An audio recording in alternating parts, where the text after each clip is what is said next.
Pernahkah Anda mendapatkan buket mawar yang begitu indah dan berpikir, andai saja saya bisa menanamnya kembali? Atau mungkin Anda baru saja memangkas mawar kesayangan di kebun dan merasa sangat sayang untuk membuang batang-batangnya yang sehat. Banyak dari kita mencoba menyimpan stek-stek itu, menancapkannya di tanah dengan penuh harapan, tapi akhirnya hanya menemukan batang yang layu dan menghitam sebelum musim semi tiba. Sangat membuat frustrasi, bukan? Nah, bagaimana jika saya beritahu Anda ada sebuah cara, sebuah metode yang hampir 100% berhasil, menggunakan sesuatu yang sangat umum dan mungkin sudah ada di dapur Anda saat ini? Ya, kita akan membongkar rahasia kuno para tukang kebun yang paling cerdik, metode kentang ajaib. Tetaplah menonton, karena di akhir video ini, Anda akan memiliki pengetahuan untuk tidak akan pernah lagi membuang satupun stek mawar yang berharga, dan siap menyambut musim semi dengan taman penuh mawar baru. Sebelum kita masuk ke langkah-langkah praktisnya, mari kita pahami dulu mengapa metode kentang ini bukan sekadar mitos atau takhayul berkebun. Apa sebenarnya yang membuat sebuah kentang menjadi inkubator yang sempurna untuk calon mawar baru? Jawabannya terletak pada 3 hal utama: kelembapan, nutrisi, dan perlindungan. Kentang secara alami memiliki kandungan air yang sangat tinggi. Ketika Anda menancapkan stek mawar ke dalamnya, kentang akan terus-menerus menyediakan pasokan air yang stabil dan lambat, menjaga agar batang tidak kering, yang merupakan penyebab utama kegagalan stek. Selain itu, kentang kaya akan karbohidrat dan nutrisi penting lainnya. Saat stek berada di dalamnya, ia bisa menyerap nutrisi ini sebagai sumber energi awal untuk mulai menumbuhkan akar. Dan yang terakhir, kentang memiliki sifat anti jamur dan antibakteri alami yang membantu melindungi bagian bawah stek yang terluka dari infeksi dan pembusukan. Jadi, pada dasarnya, Anda tidak hanya memberikan stek sebuah media, tetapi Anda memberikannya sebuah sistem pendukung kehidupan mini yang lengkap. Langkah pertama dan yang paling fundamental adalah memilih batang mawar yang tepat. Keberhasilan Anda sangat bergantung pada kualitas bahan awal ini. Jangan asal mengambil batang manapun. Carilah batang dari tanaman mawar yang sehat, kuat, dan bebas dari penyakit atau hama. Batang yang ideal adalah yang berasal dari pertumbuhan tahun ini, yang sering disebut sebagai kayu semi keras. Cirinya adalah batangnya sudah tidak terlalu hijau dan lembek seperti pucuk baru, tetapi juga belum sepenuhnya berkayu dan berwarna coklat tua seperti batang yang sudah tua. Ukuran yang paling sempurna adalah setebal pensil. Jika terlalu kurus, ia tidak memiliki cukup cadangan energi untuk bertahan hidup dan menumbuhkan akar. Sebaliknya, jika terlalu tebal dan tua, kemampuannya untuk menghasilkan akar baru sudah sangat menurun. Perhatikan juga jumlah mata tunas pada batang tersebut. Pastikan ada setidaknya 3 hingga 4 mata tunas yang sehat. Mata tunas ini adalah cikal bakal daun dan cabang baru, jadi keberadaannya sangat krusial. Hindari batang yang memiliki bercak hitam, kerutan, atau tanda-tanda dehidrasi. Batang yang sehat akan terasa kokoh dan sedikit lentur saat Anda menekannya. Setelah Anda mengidentifikasi batang yang sempurna, pertanyaan selanjutnya adalah, kapan waktu terbaik untuk mengambil stek tersebut? Waktu adalah segalanya dalam berkebun, dan ini sangat berlaku untuk perbanyakan mawar. Waktu yang paling ideal untuk mengambil stek mawar untuk disimpan selama musim dingin adalah pada akhir musim gugur atau awal musim dingin. Biasanya ini terjadi setelah tanaman mawar selesai berbunga untuk terakhir kalinya, dan sebelum cuaca menjadi sangat beku. Pada periode ini, tanaman mulai memasuki masa dorman atau istirahat. Aliran getah di dalam batang melambat, dan tanaman telah mengumpulkan cadangan energi yang maksimal di batangnya untuk bertahan hidup selama musim dingin. Mengambil stek pada saat ini berarti Anda mendapatkan batang yang berada dalam kondisi energi puncak. Ini sangat berbeda jika Anda mengambilnya di tengah musim panas saat tanaman sedang aktif tumbuh dan berbunga, di mana energinya terfokus pada produksi bunga, bukan pada penyimpanan. Mengambil stek di waktu yang tepat akan memberikan calon tanaman baru Anda keuntungan besar untuk bertahan hidup dan siap bertunas dengan kuat saat musim semi tiba. Sekarang, mari kita siapkan semua peralatan yang akan kita butuhkan. Persiapan yang baik akan membuat seluruh proses berjalan lancar dan efisien. Pertama dan yang paling penting adalah gunting pangkas atau pisau yang sangat tajam. Ini bukan hanya untuk kemudahan memotong, tetapi juga untuk kesehatan stek. Alat yang tumpul akan merusak jaringan batang, menghancurkan sel-selnya, dan membuatnya lebih rentan terhadap penyakit. Kedua, tentu saja adalah bintang utama kita, kentang. Pilihlah kentang berukuran sedang, yang masih segar, keras, dan belum bertunas. Kentang yang sudah mulai keriput atau lembek telah kehilangan banyak kelembapannya. Ketiga, siapkan sebuah pot. Ukurannya tidak perlu terlalu besar. Pot berdiameter 15 hingga 20 cm sudah cukup untuk satu stek. Pastikan pot memiliki lubang drainase yang baik di bagian bawahnya. Keempat adalah media tanam. Campuran yang ideal adalah tanah kebun, kompos, dan sedikit pasir untuk membantu drainase. Kelima, hormon perangsang akar. Ini bersifat opsional tetapi sangat direkomendasikan, terutama untuk pemula karena akan mempercepat dan meningkatkan peluang pertumbuhan akar. Jika tidak ada, Anda bisa menggunakan alternatif alami seperti madu atau bubuk kayu manis. Terakhir, siapkan alkohol atau cairan disinfektan lainnya untuk membersihkan peralatan Anda. Ini adalah langkah yang seringkali disepelekan oleh banyak orang, padahal bisa menjadi penentu antara keberhasilan dan kegagalan. Sterilisasi alat adalah wajib hukumnya. Bayangkan Anda sedang melakukan operasi pada tanaman. Anda tentu ingin semua alatnya steril, bukan? Gunting pangkas atau pisau yang Anda gunakan akan membuat luka terbuka pada batang mawar. Jika alat tersebut kotor, Anda sama saja dengan sengaja mengoleskan jutaan bakteri dan spora jamur langsung ke luka tersebut. Infeksi adalah salah satu musuh terbesar dalam proses penyetekan. Jamur seperti botrytis atau jamur busuk akar bisa dengan cepat masuk melalui luka potongan dan menyebar ke seluruh batang, membunuhnya dari dalam, bahkan sebelum ia punya kesempatan untuk berakar. Cara mensterilkannya sangat mudah. Ambil kapas atau kain bersih, basahi dengan alkohol 70%, lalu usapkan secara merata ke seluruh permukaan mata pisau gunting Anda.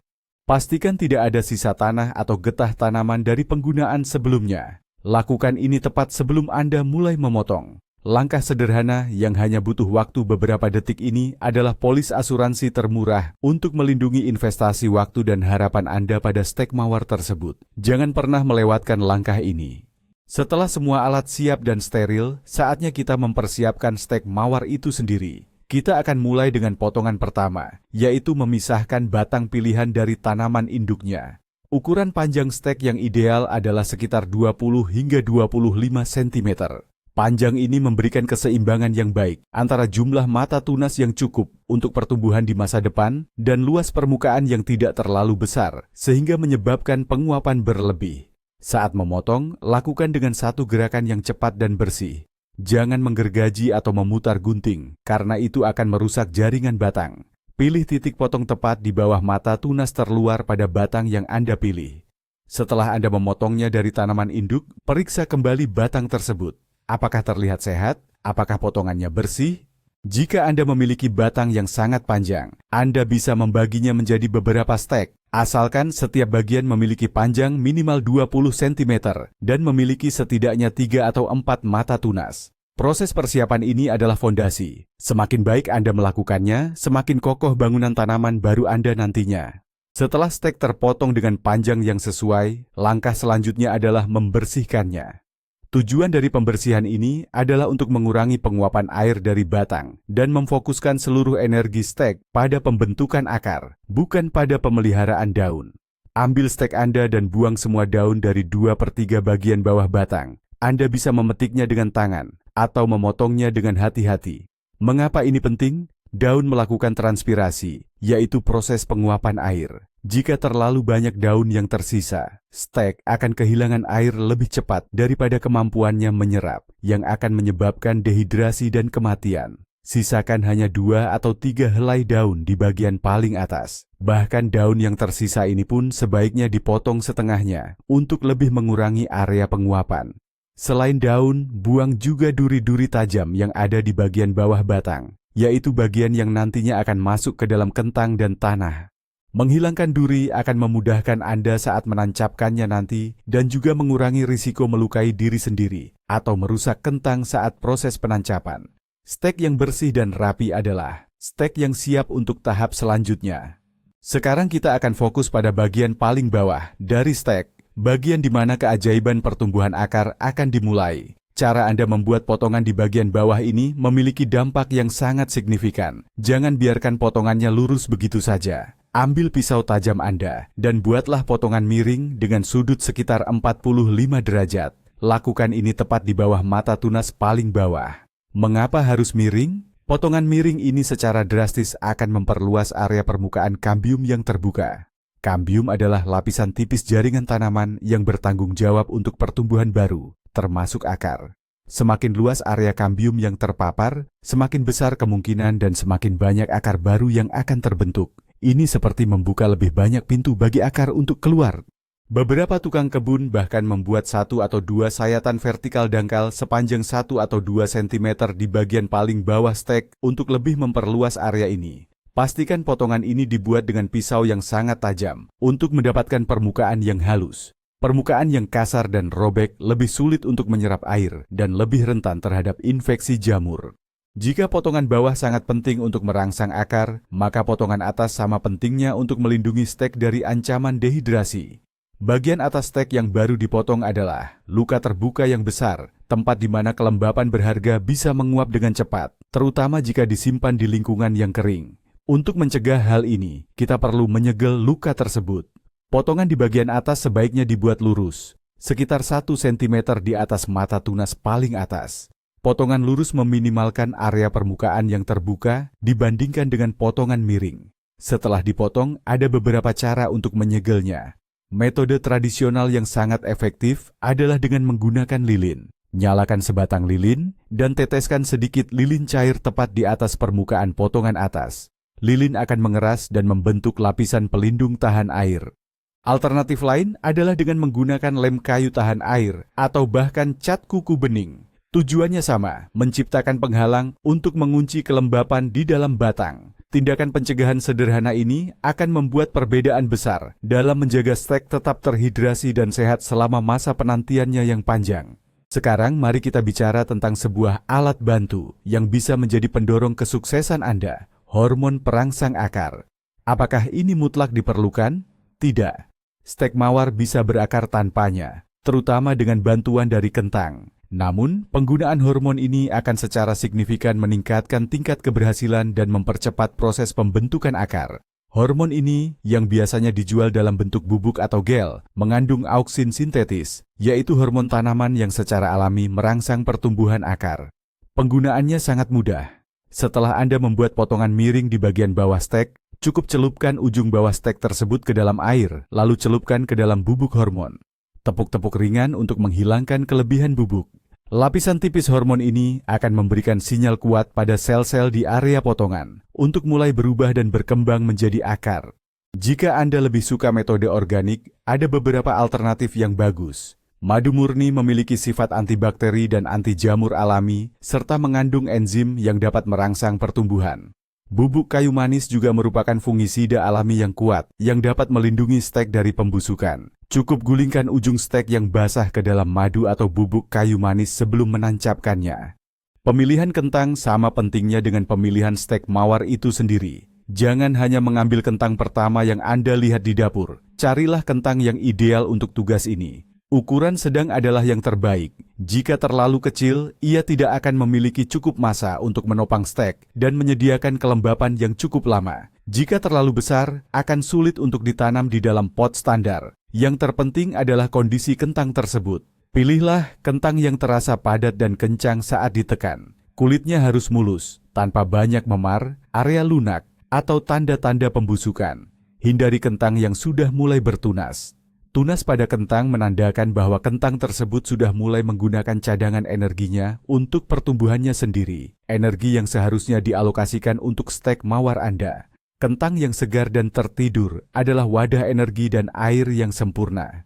Jenis kentang sebenarnya tidak terlalu menjadi masalah. Baik kentang putih, merah, atau kuning, semuanya bisa berfungsi dengan baik. Pastikan Anda mencuci kentang tersebut hingga bersih di bawah air mengalir untuk menghilangkan sisa tanah atau pestisida yang mungkin menempel di kulitnya. Setelah kentang ideal terpilih dan dicuci bersih, saatnya kita mempersiapkannya.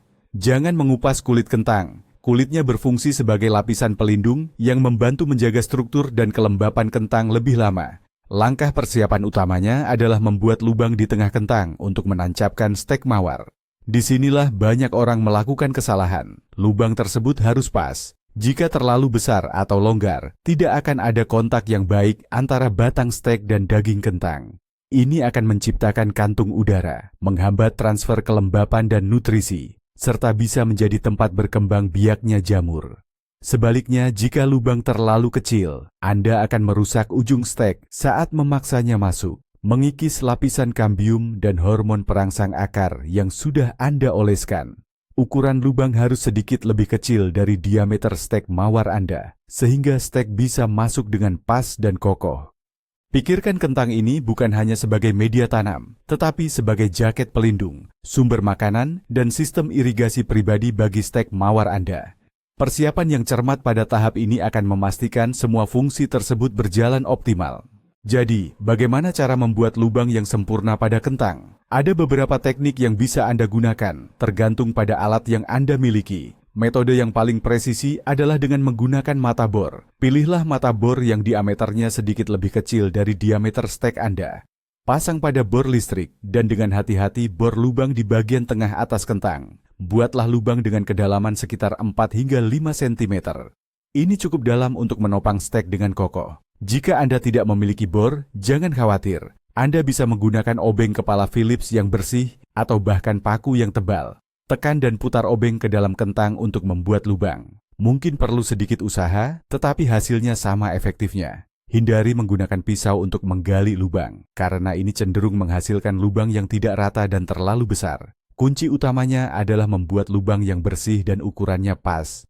Tujuannya adalah agar saat stek dimasukkan, ia akan duduk dengan rapat, dikelilingi oleh daging kentang yang lembab di semua sisinya, memastikan kontak maksimal untuk transfer air dan nutrisi yang efisien. Ini adalah momen penyatuan. Anda sudah memiliki stek yang dipersiapkan dengan sempurna dan kentang dengan lubang yang ideal. Sekarang saatnya menancapkan stek ke dalam kentang. Lakukan ini dengan hati-hati namun mantap. Pegang stek di bagian atas dan sejajarkan ujung bawahnya dengan lubang di kentang. Dorong stek lurus ke bawah dengan tekanan yang konsisten, sampai terasa berhenti di dasar lubang yang telah Anda buat. Jangan memutarnya saat mendorong masuk, karena ini bisa merusak jaringan kambium yang halus di ujung stek. Setelah masuk, stek harus terasa kokoh dan tidak goyang. Jika terasa longgar, lebih baik Anda memulai lagi dengan kentang baru dan lubang yang sedikit lebih kecil. Kestabilan ini sangat penting. Setiap gerakan atau goyangan pada stek selama beberapa minggu ke depan dapat merusak akar-akar muda yang sangat rapuh, yang baru mulai terbentuk. Kontak yang erat antara stek dan kentang memastikan tidak ada celah udara, dan proses transfer kelembapan dapat segera dimulai. Sekarang, stek mawar Anda telah memiliki sistem pendukung kehidupannya sendiri, siap untuk ditanam. Mari kita berhenti sejenak dan membahas lebih dalam mengapa kombinasi mawar dan kentang ini begitu efektif, memisahkan fakta dari fiksi. Banyak orang mungkin berpikir, ini hanyalah trik nenek, tanpa dasar ilmiah. Tetapi sebenarnya ada sains yang sangat solid di baliknya. Pertama, mari kita hancurkan mitos bahwa kentang memberi makan akar. Sebenarnya, pada tahap awal, stek tidak memiliki akar untuk menyerap nutrisi kompleks. Sebaliknya, kentang berfungsi sebagai reservoir kelembapan yang dilepaskan secara perlahan dan konstan. Ini adalah fakta. Ini mencegah dehidrasi, pembunuh nomor 1 stek. Kedua, fakta nutrisi. Kentang kaya akan pati dan gula sederhana. Saat daging kentang mulai membusuk secara perlahan di dalam tanah, ia melepaskan gula ini, yang menyediakan sumber energi yang mudah diakses bagi stek untuk memulai proses kalus, jaringan cikal bakal akar, dan akhirnya menumbuhkan akar sejati. Ketiga, fakta perlindungan. Seperti yang telah disebutkan, kentang mengandung senyawa anti jamur. Ini menciptakan zona pelindung di sekitar dasar stek yang rentan, sangat mengurangi risiko serangan jamur dari tanah. Jadi, ini bukan sihir. Ini adalah simbiosis sementara yang cerdas. Kentang menyediakan lingkungan yang lembab, kaya energi dan protektif, memberikan stek mawar awal terbaik yang bisa diharapkannya. Sekarang setelah unit stek kentang Anda siap, langkah selanjutnya adalah memberinya rumah untuk musim dingin. Mempersiapkan pot dan media tanam yang tepat adalah kunci untuk menjaga lingkungan yang sehat. Pilihlah pot tanah liat atau plastik dengan diameter sekitar 15 hingga 20 cm. Yang paling krusial adalah, pot tersebut harus memiliki lubang drainase yang cukup di bagian bawah. Tanpa drainase yang baik, air akan menggenang di dasar pot, menyebabkan kentang dan bagian bawah stek membusuk dengan cepat. Untuk media tanam, jangan hanya menggunakan tanah dari kebun Anda. Tanah kebun biasa cenderung terlalu padat dan bisa menahan terlalu banyak air. Buatlah campuran Anda sendiri untuk hasil terbaik. Kombinasi yang ideal adalah satu bagian tanah kebun atau tanah pot berkualitas baik, satu bagian kompos matang untuk nutrisi, dan satu bagian pasir kasar atau perlit. Pasir atau perlit akan sangat membantu memperbaiki struktur tanah, membuatnya lebih gembur, dan memungkinkan air berlebih mengalir keluar dengan mudah, sambil tetap menahan kelembapan yang cukup. Campur semua bahan ini secara merata sebelum Anda memasukkannya ke dalam pot. Dengan pot dan media tanam yang sudah siap, sekarang adalah saat yang ditunggu-tunggu. Menanam unit stek kentang Anda. Prosesnya sederhana, namun membutuhkan sedikit perhatian. Pertama, isi pot Anda dengan campuran media tanam yang telah Anda siapkan hingga sekitar sepertiga penuh. Kemudian letakkan unit stek kentang dengan hati-hati di tengah pot. Posisikan sehingga bagian atas kentang berada beberapa sentimeter di bawah bibir pot. Setelah itu, mulailah mengisi sisa ruang di sekitar kentang dengan media tanam. Lakukan secara perlahan, pastikan untuk mengisi semua celah. Jangan menekan tanah terlalu keras. Cukup tepuk-tepuk dengan lembut untuk menghilangkan kantung udara besar. Anda ingin tanahnya cukup padat untuk menopang stek dengan tegak, tetapi tetap cukup gembur untuk memungkinkan sirkulasi udara dan drainase yang baik. Idealnya, seluruh kentang harus terkubur di bawah permukaan tanah dan sekitar setengah dari panjang stek mawar berada di atas permukaan tanah. Pastikan stek berdiri tegak lurus. Posisi yang stabil akan mencegah gangguan pada proses pembentukan akar yang akan segera dimulai. Setelah stek mawar Anda tertanam dengan nyaman di rumah barunya, penyiraman pertama adalah momen yang sangat krusial. Penyiraman ini memiliki beberapa tujuan penting. Pertama, ini membantu tanah mengendap di sekitar kentang dan stek, menghilangkan kantung-kantung udara yang tersisa dan memastikan kontak yang baik antara akar, nantinya, dan tanah. Kedua, ini menyediakan pasokan air awal yang dibutuhkan oleh stek dan kentang untuk memulai prosesnya.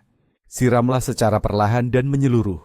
Gunakan gembor dengan kepala pancuran halus atau botol semprot untuk menghindari semburan air yang kuat yang bisa menggeser posisi stek. Terus siram sampai Anda melihat air mulai keluar dari lubang drainase di bagian bawah pot. Ini adalah tanda bahwa seluruh media tanam telah jenuh secara merata. Setelah penyiraman pertama ini, biarkan kelebihan air mengalir sepenuhnya. Jangan pernah membiarkan pot terendam di dalam piringan berisi air. Aturan emas untuk penyiraman selanjutnya adalah, biarkan permukaan atas tanah sedikit mengering sebelum menyiram lagi. Terlalu banyak air sama berbahayanya dengan terlalu sedikit air, karena dapat menyebabkan pembusukan. Lokasi tempat Anda menyimpan pot selama musim dingin akan sangat menentukan nasib stek mawar Anda. Anda perlu menemukan tempat yang memberikan keseimbangan yang tepat antara cahaya, suhu, dan perlindungan. Lokasi yang ideal adalah tempat yang sejuk, terang, tetapi tidak terkena sinar matahari langsung yang terik, dan yang terpenting, terlindung dari embun beku yang membekukan. Suhu dingin diperlukan untuk menjaga stek tetap dalam kondisi dorman dan tidak terpicu untuk menumbuhkan daun terlalu dini sebelum akarnya terbentuk. Namun, suhu beku akan membunuh stek. Sebuah garasi yang tidak dipanaskan, tetapi memiliki jendela, rumah kaca dingin, atau bahkan teras tertutup bisa menjadi pilihan yang sangat baik. Jika Anda menyimpannya di dalam ruangan, letakkan di dekat jendela yang menghadap ke utara di ruangan yang paling dingin di rumah Anda, jauh dari pemanas atau ventilasi udara panas. Sinar matahari pagi yang lembut tidak masalah, tetapi hindari sinar matahari sore yang kuat yang dapat memanaskan tanah terlalu cepat dan membuat stek stres. Lingkungan yang stabil adalah kunci untuk melewati musim dingin dengan sukses. Selama bulan-bulan musim dingin, peran Anda sebagian besar adalah sebagai pengamat yang sabar. Perawatan selama periode ini sangat minim, tetapi tetap penting. Tugas utama Anda adalah memantau tingkat kelembapan tanah. Jangan biarkan tanah mengering sepenuhnya, tetapi juga jangan membuatnya basah kuyup. Sentuh permukaan tanah setiap beberapa hari sekali. Jika terasa kering saat disentuh hingga kedalaman sekitar 1 atau 2 cm, berikan sedikit air. Di lingkungan yang sejuk, Anda mungkin hanya perlu menyiram setiap 1 atau 2 minggu sekali. Selain penyiraman, periksa stek secara berkala untuk melihat tanda-tanda masalah seperti jamur atau hama. Jika Anda melihat ada jamur abu-abu atau putih yang tumbuh di permukaan tanah atau di batang, tingkatkan sirkulasi udara di sekitarnya dan kurangi penyiraman.